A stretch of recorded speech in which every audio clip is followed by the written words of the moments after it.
Welcome to focus Anant news. ముందుగా bulletin లో headlines చూద్దాం. మూసీకి పోటెత్తిన వరద, హైదరాబాద్ లో పలు ప్రాంతాలు జలమయం.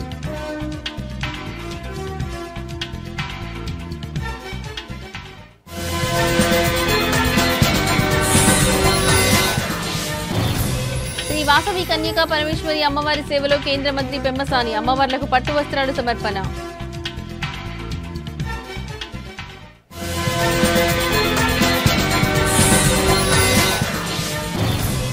ఎల్లంపేట మున్సిపాలిటీలో ఏసీబీ వల, 5 లక్షలు లంచం తీసుకుంటూ పట్టుబడ్డ టౌన్ ప్లానింగ్ సూపర్వైజర్.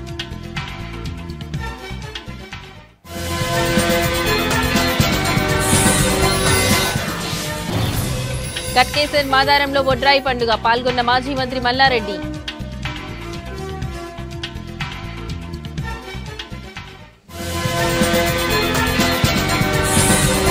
హైదరాబాద్ లో మూసీ నది ఉధృతంగా ప్రవహిస్తోంది. హిమాయత్ సాగర్, ఉస్మాన్ సాగర్ గేట్లను ఎత్తివేయడంతో మూసీకి వరద పోటెత్తింది. 2 జలాశయాల నుంచి సుమారు 26,000 క్యూసెక్కుల నీటిని విడుదల చేశారు. ఈ క్రమంలోనే అప్రమత్తమైన అధికారులు మూసీ పరివాహక ప్రాంతాల్లోని ముంపు ఏరియాల్లో సహాయక చర్యలు చేపట్టారు. అలాగే లోతట్టు ప్రాంతాల్లోని ప్రజలను సురక్షిత ప్రాంతాలకు తరలించారు.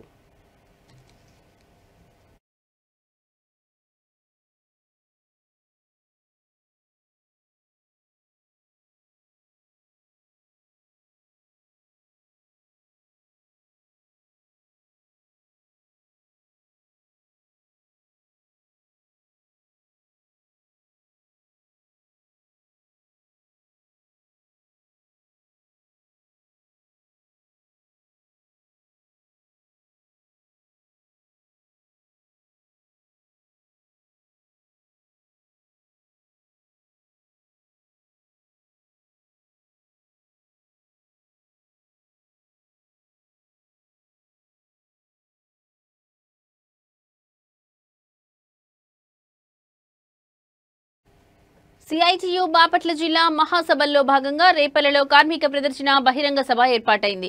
ముందుగా పట్టణంలోని బస్టాండ్ నుండి నెహ్రూ బొమ్మ వరకు ర్యాలీ నిర్వహించారు. ఎర్రజెండాలు చేతపట్టి డప్పు కోలాటాల మధ్య ఈ ర్యాలీ కొనసాగింది. సిఐటియు జిల్లా అధ్యక్షుడు సిహెచ్ మణిలాల్ అధ్యక్షతన బహిరంగ సభ జరిగింది. కాగా ఇందులో ఏపీలో కార్మికులకు కనీస వేతనాలు అమలు చేయాలని డిమాండ్ చేయడంతో పాటు కార్మికుల పని గంటలను పెంచడంపై ఆగ్రహం వ్యక్తం చేశారు. ఈ సందర్భంగా సిఐటియు రాష్ట్ర కార్యదర్శి కె ఉమామహేశ్వరరావు మాట్లాడుతూ రాష్ట్రంలో కార్మికులపై అధికారంలో ఉన్న ప్రభుత్వాలు నిర్బంధాలను ప్రయోగిస్తున్నాయన్నారు. పారిశ్రామికవేత్తలకు ఊడిగం చేస్తూ కార్మికుల శ్రమను దోచుకుంటున్నాయని ఆరోపించారు. 8 గంటల పనిని 13 గంటలకు పెంచడం కార్మికులకు ద్రోహం చేయటమేనని మండిపడ్డారు. మేడే ద్వారా సాధించుకున్న 8 గంటల పనికి తూట్లు పొడవడమని విమర్శించారు. ఈ క్రమంలోనే రాష్ట్రంలోని కార్మికుల సంక్షేమం కోసం ప్రభుత్వం స్పందించాలని కోరారు. ఈ ప్రాంతంలో అనేక ఉద్యమాలు జరగటము, ఈ ఉద్యమాల్లో భాగంగానే స్వాతంత్రోద్యమ పోరాట కాలం నుంచి ఈ దేశంలో రైతాంగం, కూలీలు, కార్మికులు, కష్టజీవులు అందరూ బాగుండాలని జరిగిన పోరాటాల్లో భాగంగా ఈ ప్రాంతంలో comrade Moturi Venkataratnam, Kantamneni Venkataratnam, comrade Dasari Subbaiah, comrade Gummadi Sitaramaiah, ఇట్లా దాదాపు 7 అమరవీరులు చనిపోయినటువంటి పోలీస్ కాల్పుల్లో కార్మిక వర్గం, రైతాంగం వీళ్ళ కోసం ప్రాణాలు అర్పించినటువంటి రేపల్లి ప్రాంతం. ఈ రేపల్లి ప్రాంతంలో నూతనంగా ఏర్పడినటువంటి సిఐటియు బాపట్ల జిల్లా, ఈ జిల్లాల విభజనలో భాగంగా ఆ ప్రాంతంలో ఒంగోలు నుంచి సగం మండలాలు, ఈ ప్రాంతంలో గుంటూరు నుంచి సగం మండలాలతో సిఐటియు నాయకుల మీద పోలీస్ కేసులు పెట్టడం లాంటి ఘటనలు ఉన్నాయి. అట్లానే ఇక్కడ ప్రమాదపడుతున్న పనులు చేసే భవన నిర్మాణ కార్మికులు పక్కనే ఉన్న జగన్ కాలనీలో విద్యుత్ షాక్తో చనిపోయినా, లేదు హైదరాబాద్ లో విద్యుత్ షాక్తో చనిపోయినా, ఇలాంటి జిల్లా మహాసభల్లో భాగంగా బస్టాండ్ వద్ద నుంచి ప్రదర్శన నిర్వహించి సిఐటియుగా కార్మిక వర్గం యొక్క సమస్యలే కాకుండా ఈ దేశంలో ప్రభుత్వ రంగ సమస్యలు ఏవైతున్నాయో వీటిని ప్రైవేటీకరించొద్దు, కష్టపడేటువంటి కార్మికులు ఎవరైతే ఉన్నారో కార్మికులందరికీ సుప్రీంకోర్టు చెప్పిన దాని ప్రకారం కనీస వేతనం 26,000 రూపాయలు ఇవ్వాలని, అట్లానే ఈ కార్మిక వర్గానికి ప్రమాదభరిత పనులు చేసేటువంటి భవన నిర్మాణం, ముఠా, ఆటో మాచర్ల మాజీ ఎమ్మెల్యే పిన్నెల్లి రామకృష్ణారెడ్డి ఆయన సోదరుడు వెంకటరామిరెడ్డి పోలీసుల విచారణను ఎదుర్కొన్నారు. విచారణ పూర్తయిన తర్వాత పిన్నెల్లి రామకృష్ణారెడ్డి మాట్లాడుతూ గుండ్లపాడు జంట హత్యలో కేసులో మాచర్ల రూరల్ పోలీసులు విచారణకు హాజరు కావాలని నోటీసులు ఇచ్చారని తెలిపారు. విచారణలో పూర్తి స్థాయిలో సహకరించామని చెప్పారు. ఆ కేసుకు తమకు ఎలాంటి సంబంధం లేదన్న ఆయన అనవసరంగా తమను ఇరికించారని ఆవేదన వ్యక్తం చేశారు. ఈ క్రమంలోనే పోలీసులు మళ్లీ విచారణకు పిలిచినా తాము సిద్ధంగా ఉన్నామని స్పష్టం చేశారు.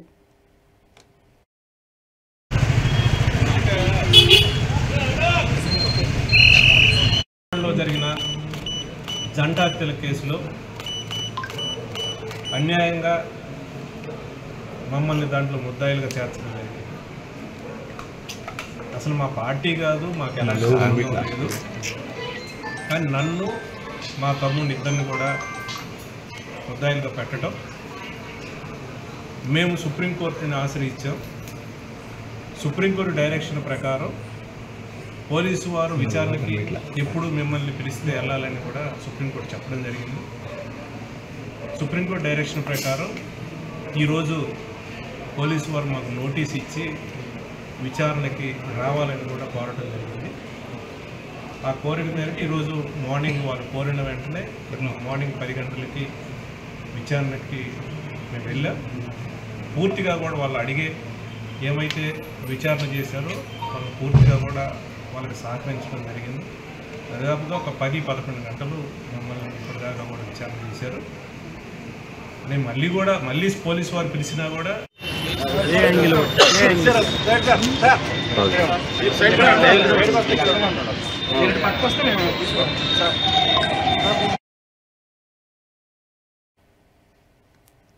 శ్రీ వాసవి కన్యకా పరమేశ్వరి అమ్మవారిని కేంద్ర సహాయ మంత్రి పెమ్మసాని చంద్రశేఖర్ దర్శించుకున్నారు. ఆలయానికి వచ్చిన మంత్రికి కమిటీ సభ్యులు పూర్ణ కుంభంతో ఘన స్వాగతం పలికారు. శరన్నవరాత్రి ఉత్సవాలలో భాగంగా వారాహీదేవి అలంకారంలో ఉన్న వాసవి మాతను, కామాక్షిదేవి అలంకారంలో ఉన్న రాజరాజేశ్వరి అమ్మవార్లను ఆయన దర్శించుకుని పట్టు వస్త్రాలు సమర్పించారు. అనంతరం ఆయనకు అర్చకులు వేదాశిస్సులు అందజేశారు.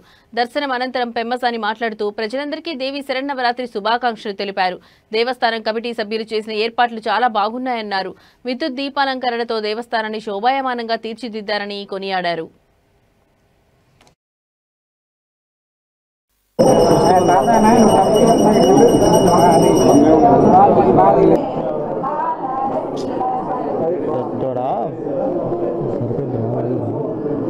దసరా శుభాకాంక్షలు తెనాలి ప్రాంత ప్రజలందరికీ కూడా, అదేవిధంగా కన్యకా పరమేశ్వరిని పూజించే వారందరికీ కూడా మనస్ఫూర్తిగా శుభాకాంక్షలు.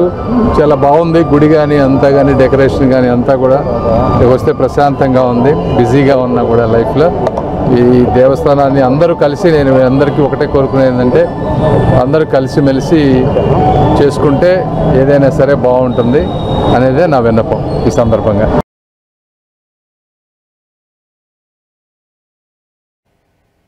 హార్వెస్ట్ ఇండియా సంస్థ పేదలకు అండగా నిలవడం గొప్ప విషయమని ఎమ్మెల్సీ ఆలపాటి రాజేంద్ర ప్రసాద్, వేమూరు ఎమ్మెల్యే నక్కా ఆనంద్ బాబు అన్నారు.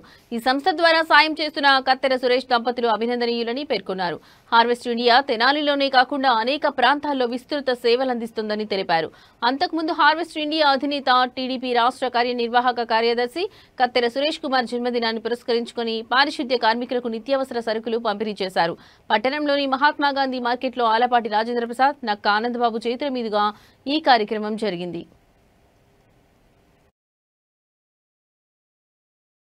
సమాజంలో ఉండాలని చెప్పి కోరుకోవాల్సిన అవసరం, మీ అందరూ ఆశీస్సులు ఈ సందర్భంగా సురేష్ గారికి ఉండాలని చెప్పి కోరుకుంటూ, అందరికీ ఆప్తుడిగా, ఆత్మీయుడిగా గుంటూరు జిల్లాలోనే కాదు అనేక ప్రాంతాల్లో హార్వెస్ట్ ఇండియా ద్వారా ఎన్నో సేవా కార్యక్రమాలు పేదవాళ్ళకి సంబంధించి ముఖ్యంగా కొన్ని దశాబ్దాలుగా సేవా కార్యక్రమాలు నిర్వహిస్తున్నటువంటి మిత్రుడు కత్తెర సురేష్ కుమార్ గారు, వారి శ్రీమతి హెనీ కృష్ణ గారు జిల్లా పరిషత్ చైర్పర్సన్ గా ఈ జిల్లాలో విస్తృతంగా సేవలు అందిస్తూ ఉన్నారు. పేదల పట్ల వారు చూపించేటటువంటి ప్రేమాభిమానాలు మరింత ఎక్కువగా కనబరచడానికి భగవంతుడు ఇంకా అవకాశాలు ఇవ్వాలని చెప్పి మనస్ఫూర్తిగా కోరుకుంటా ఉన్నా. వ్యక్తిగతంగా కానీ వారి సంస్థ పరంగా కానీ అన్ని విధాలుగా వారు దృఢంగా ఉండి రాబోయే రోజుల్లో మరి మరిన్ని సేవా కార్యక్రమాలు నిర్వహించడంలో వారిని ముందు నడిపించాలని చెప్పి ఆ దేవుని మనస్ఫూర్తిగా కోరుకుంటూ ఇటువంటి పుట్టినరోజు కార్యక్రమం మేడ్చల్ జిల్లాలోని Yellampet municipality town planning supervisor గా విధులు నిర్వహిస్తున్న రాధాకృష్ణారెడ్డి ఏసీబీ అధికారులకు లంచం తీసుకుంటూ రెడ్ హ్యాండెడ్ గా చిక్కారు. ఒక వెంచర్ కు సంబంధించిన విషయంలో రాధాకృష్ణారెడ్డి 5 లక్షల లంచం డిమాండ్ చేశారు. లంచం తీసుకుంటున్న సమయంలో ఏసీబీ అధికారులు అతడిని పట్టుకున్నారు. ప్రస్తుతం ఏసీబీ అధికారులు ఎల్లంపేట మున్సిపల్ కార్యాలయంలో రాధాకృష్ణారెడ్డిని విచారిస్తున్నారు. ఈ ఘటనకు సంబంధించి మరిన్ని వివరాలు తెలియాల్సి ఉంది.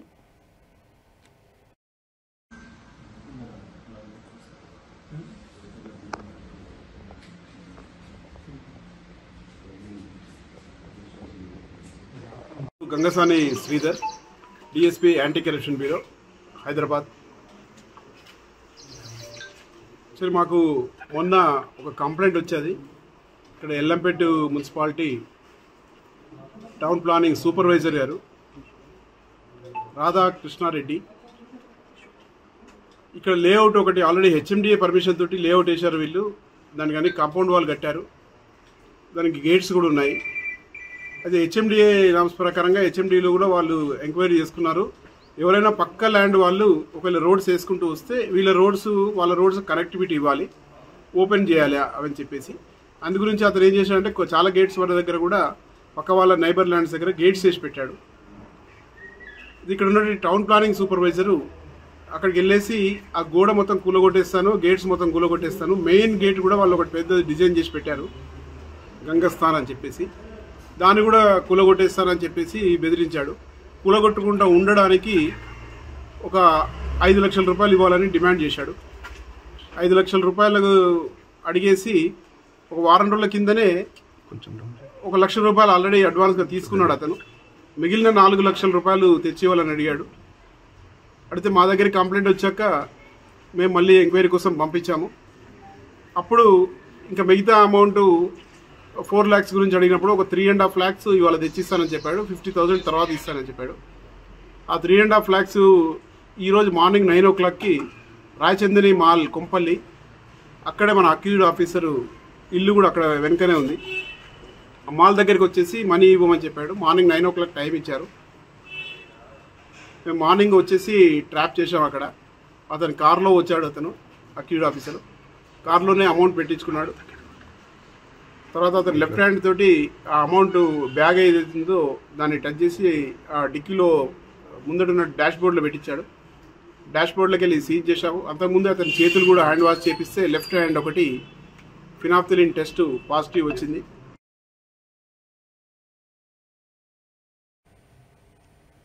మేడ్చల్ జిల్లా గట్కేసర్ మండలం పరిధిలోని మాదారం గ్రామంలో ఘనంగా జరిగిన బొడ్రాయి పండుగ వేడుకల్లో మాజీ మంత్రి చామకూర మల్లారెడ్డి పాల్గొన్నారు.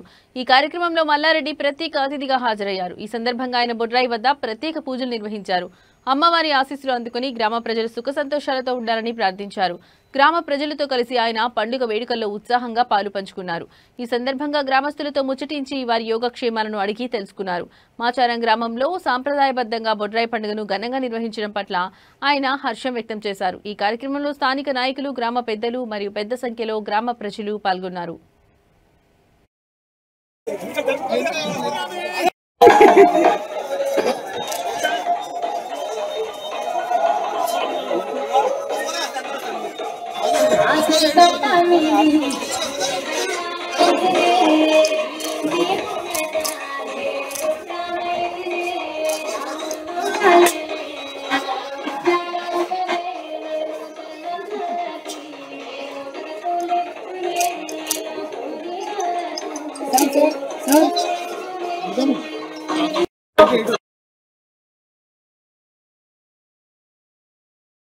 తెలంగాణ ఉద్యమంలో పోరాడి రక్తం చిందించి 1200 మందికి పైగా అమరులై సాధించుకున్న తెలంగాణ రాష్ట్రం గత 10 సంవత్సరాలుగా కేసీఆర్ కుటుంబానికి రాజభోగంగా మారిందని ఉద్యమకారులు ఆరోపించారు. ఈ నేపథ్యంలో అధికారంలోకి వచ్చిన కాంగ్రెస్ ప్రభుత్వం ఎన్నికల హామీల్లో భాగంగా ఉద్యమకారులకు 250 గజాల భూమిని ఉచితంగా ఇస్తామని ప్రకటించి 21 నెలలు గడుస్తున్నా పట్టించుకోకపోవడంపై ఉద్యమకారులు తీవ్ర నిరసన వ్యక్తం చేశారు. ప్రభుత్వ నిర్లక్ష్యానికి వ్యతిరేకంగా ఈ రోజు వందలాది మంది ఉద్యమకారులు ఈసీఐఎల్ ఎక్స్ రోడ్డులోని అంబేద్కర్ విగ్రహం సాక్షిగా పాదయాత్రను ప్రారంభించారు. ఈ పాదయాత్ర నాగారం మున్సిపాలిటీ మీదుగా కీసర రామలింగేశ్వర స్వామి దేవస్థానం వరకు కొనసాగింది. ఈ కార్యక్రమానికి ముఖ్య అతిథిగా హాజరైన ఉప్పల్ నియోజకవర్గం ఎమ్మెల్యే బండారి లక్ష్మారెడ్డి గారు జెండా ఊపి పాదయాత్రను ప్రారంభించారు. నాగారం మున్సిపల్ మాజీ చైర్మన్ కౌకుంట్ల చంద్రారెడ్డి ఉద్యమకారులకు సంఘీభావంగా పాదయాత్రలో పాల్గొన్నారు. ఈ ర్యాలీలో నరేందర్ రెడ్డి, యాదిరెడ్డి, సురేష్ రెడ్డి, రవి, నవీన్ చారి, రాము, తిరుపతి రెడ్డి తదితరులు వందలాది మంది ఉద్యమకారులు పెద్ద సంఖ్యలో పాల్గొన్నారు.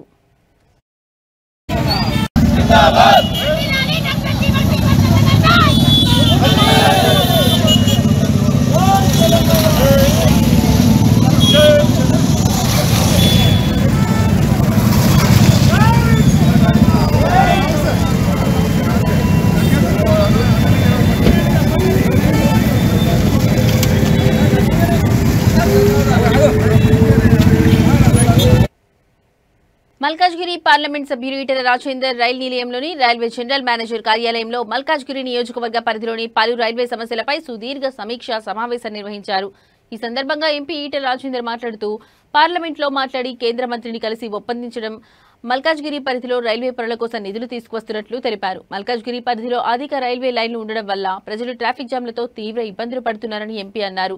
ఈ ట్రాఫిక్ కష్టాలు తీర్చేందుకు గత సంవత్సరంగా చేస్తున్న కృషి వల్ల 12 railway under bridge, railway over బ్రిడ్జ్ల నిర్మాణానికి మార్గం సుగమమైనట్లు ప్రకటించారు. Macchabollaram, Suchitra, Ammaguda, RK Puram, Vajpayee Nagar, Kakatiya Nagar, Vinayaka Nagar, Turkapally, Kompally, Safilguda, Gautam Nagar, Girmapur, Gowdavelli, Ayodhya X road, Gundlapochampally, Bollaram gate, Dammaguda, Medchal, Venkatapuram ప్రాంతాలలో నిర్మించే బ్రిడ్జిల గురించి సుదీర్ఘంగా సమీక్షించారు. ఒకే ప్రాంతంలో ఎక్కువ బ్రిడ్జిలు ఒకేసారి మొదలు పెడితే ట్రాఫిక్ కష్టాలు పెరుగుతాయని, కాబట్టి ఒకటి తర్వాత ఒకటి నిర్మాణం చేపట్టాలని ఎంపీ అధికారులకు సూచించారు. కాంట్రాక్టర్కు స్పష్టమైన నిబంధనలు పెట్టి సంవత్సరంలోపు పనులు పూర్తి చేసేలా చూడాలని కోరారు.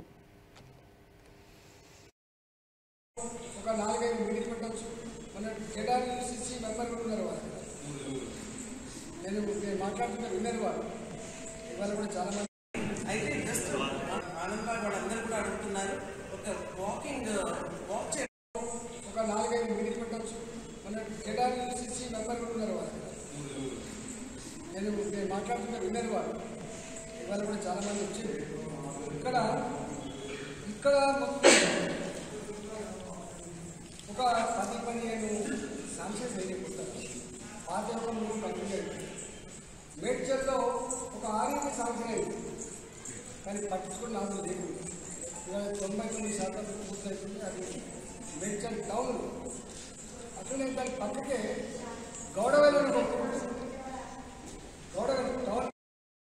నల్గొండ పట్టణ కేంద్రంలో బతుకమ్మ ఉత్సవాలు అత్యంత ఉత్సాహంగా జరుగుతున్నాయి. ముఖ్యంగా జిల్లా కేంద్రంలో ప్రభుత్వం ఆధ్వర్యంలో ఏర్పాటు చేసిన వేడుకలకు విశేష స్పందన లభిస్తోంది. నల్గొండలోని ఎంజీ కాలేజ్ మైదానం ఈ సంబరాలకు వేదిక అయింది. ఈ వేడుకలను నల్గొండ రవాణా శాఖ కార్యాలయం ఉద్యోగులు పెద్ద ఎత్తున పాల్గొన్నారు. నల్గొండ రవాణా శాఖ ఆధ్వర్యంలో అధికారులు, సిబ్బంది భక్తి శ్రద్ధలతో బతుకమ్మలను పేర్చి వాటిని మైదానానికి తీసుకువచ్చారు. రంగురంగుల పూలతో అలంకరించిన బతుకమ్మలు మైదానానికి ప్రత్యేక శోభను తీసుకొచ్చాయి. ఈ సందర్భంగా రవాణా శాఖ మహిళా ఉద్యోగులు సాంప్రదాయ వస్త్రధారణలో హాజరై బతుకమ్మల చుట్టూ తిరుగుతూ ఆటపాటలతో సంబరాలు నిర్వహించారు. తెలంగాణ సంస్కృతిని, సంప్రదాయాలను ప్రతిబింబించే ఈ వేడుకలలో వారు ఉల్లాసంగా గడిపారు. ఈ కార్యక్రమంలో ప్రాంతీయ రవాణా అధికారి సహా పలువురు ఉన్నతాధికారులు పాల్గొన్నారు.